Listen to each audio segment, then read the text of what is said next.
The Mujahideen who had fought the Soviet Union and Afghanistan returned home and brought with them the terrorist skills they had learned in the fight against the Soviets, the belief that they could beat anyone if they were willing to die for their cause, and contacts with other individuals and terrorist groups that had been forged in Afghanistan.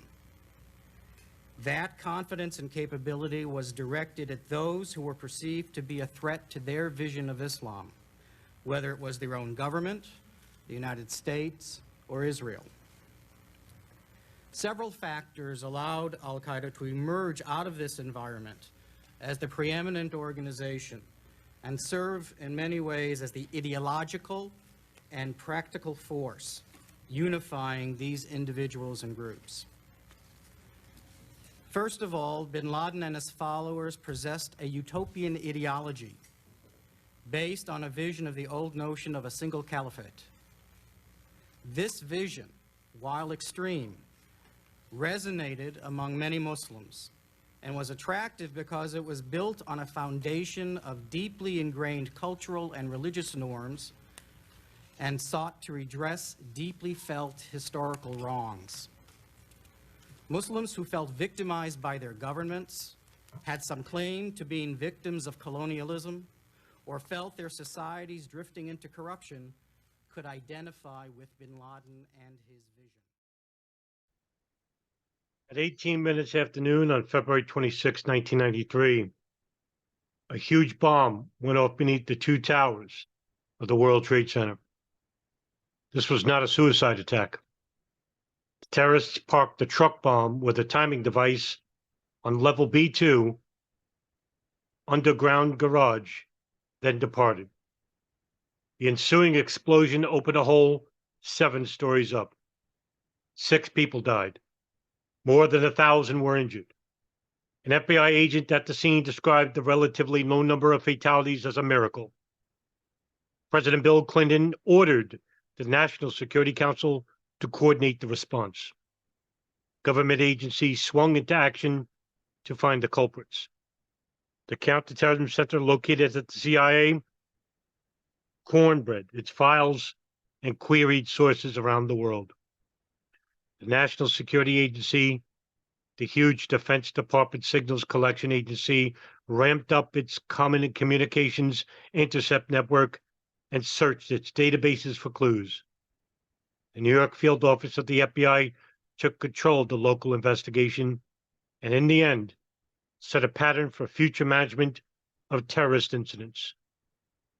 4 features of this episode have significance for the story of 9/11. First, the bombing signaled a new terrorist challenge, one whose rage and malice had no limit. Ramzi Yousef, the Sunni extremist who planted the bomb, said later that he had hoped to kill 250,000 people. Second, the FBI and the Justice Department did excellent work investigating the bombing. Within days, the FBI identified a truck remnant as part of a rental van reported stolen in Jersey City the day before the bombing. Mohammed Salama, who had rented the truck and reported it stolen, kept calling the rental office to get his $400 deposit. The FBI arrested him there on March 4th, 1993. In short order, the Bureau had several plotters in custody, including Nadel Ayad, an engineer who had acquired chemicals for the bomb, and Mahmoud Abalima, who had helped mix the chemicals. The FBI identified another co-conspirator, Ahmed Ajaj, who had been arrested by immigration authorities at John F. Kennedy International Airport in September of 1992 and charged with document fraud. The traveling companion was Ramzi Yousef, who had entered with fraudulent documents but claimed political asylum and was admitted. It quickly became clear that Yousef had been a central player in the attack. He had fled to Pakistan immediately after the bombing and would remain at large for nearly 2 years. The arrests of Salama, Abalima, and Ayad led the FBI to the Farouk Mosque in Brooklyn, where a central figure was Sheikh Omar Abdel Rahman, an extremist Sunni Muslim cleric who had moved to the United States from Egypt in 1990.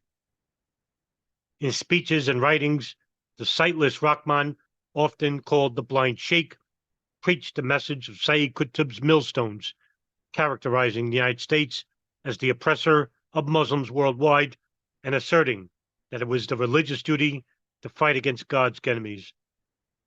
An FBI informant learned of a plan to bomb New York major landmarks, including the Holland and Lincoln tunnels. Disrupting this landmarks plot, the FBI in June of 1993 arrested Rahman and various co-defendants. As a result of the investigations and arrests, the U.S. Attorney for the Southern District of New York prosecuted and convicted multiple individuals, including Ajaj, Salama, Ayad, Abalima, the Blind Sheikh, and Ramzi Yousef, for crimes related to the World Trade Center bombing and other plots. An unfortunate consequence of this superb investigation and prosecutorial efforts was that it created an impression that the law enforcement system was well equipped to cope with terrorism. Neither President Clinton, his principal advisors, Congress, nor the news media felt promoted or prompted until later to press the operation and the question of whether the procedures that put the blind Sheikh Ramzi Yousef behind bars would really protect Americans against the new virus of which these individuals were just the first symptoms. Third, the successful use of the legal system to address the first World Trade Center bombing had the side effect of obscuring the need to examine the character and extent of the new threat facing the United States. The trials did not bring the bin Laden network to the attention of the public and policymakers. The FBI assembled, and the U.S. Attorney's Office put forward some evidence showing that the men in the dock were not the only plotters. Materials taken from a judge indicated that the plot or plots were hatched at one or near the Chaldean camp, which was a terrorist training camp on the Afghanistan-Pakistan border. A judge had left Texas in April of '92 to go there to learn how to construct bombs. He had met Ramzi Yousef in Pakistan, where they discussed bombing targets in the United States, and assembled a terrorist kit that included bomb-making manuals, operations guidance, videotapes advocating terrorist action against the United States, and false identification documents. Yousef was captured in Pakistan following the discovery by police in the Philippines in January of 1995 of the Manila air plot, which envisioned placing bombs on board a dozen trans-Pacific airliners and setting them off simultaneously. Khalid Sheikh Mohammed, Ramzi Yousef's uncle, then located in Qatar, was a fellow plotter of Yousef's in the Manila air plot, had also wired him some money prior to the World Trade Center bombing. The U.S. Attorney obtained an indictment against Khalid Sheikh Mohammed in January 1996, but an official in the government of Qatar probably warned him about it. Khalid Sheikh Mohammed evaded capture and stayed at large to play the central part in the 9/11 attacks. The law enforcement process is concerned with providing and proving the guilt of persons apprehended and charged.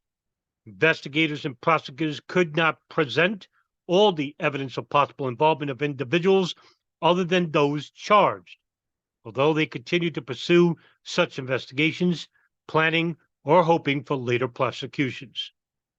The process was meant by its nature to mark for the public the events as finished, case solved, justice done.